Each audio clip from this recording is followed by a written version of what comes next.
Hey everybody, I hope this video finds you well as always. And today I'd like to talk a little bit about financial awareness because it's Financial Awareness Month.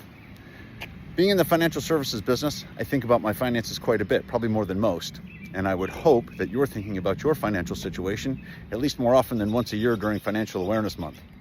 But I thought I'd draw special attention today to a few things you might not think about on a regular basis.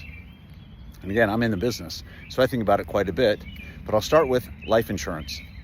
Life insurance is one of those things that you think about usually around a family event or a life event, like a marriage or a birth of a child or a divorce or a death in the family. That's when we start thinking about what's left behind.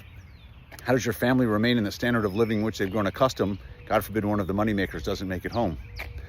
So think about life insurance. And if you have enough, I'll challenge you to think about your beneficiaries. When was the last time you double-checked to make sure your beneficiaries were correct?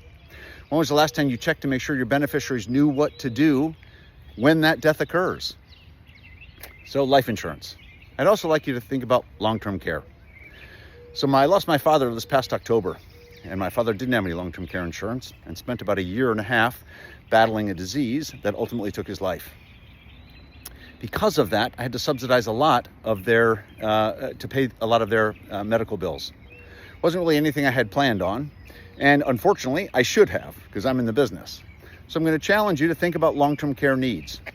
Statistics say that about one out of every two people are going to need some assistance in their long-term care with long-term care expenses. So think about long-term care.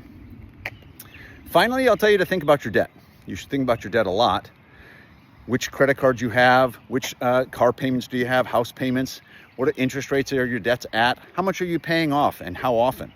Are you paying your higher credit cards first? Are you paying more than the monthly minimums? Yada, yada, yada. You've heard this all before. But I think this is the month that you can take a little extra time to think about your needs, specifically around finances. Whether that's taking care of loved ones, whether that's leaving something to loved ones, whether it's just making life a little bit more manageable, especially during the times that we've had recently with higher prices. So again, during Financial Awareness Month, just be a little bit more aware. I wish you luck. And if you have any questions, please feel free to reach out. Take care.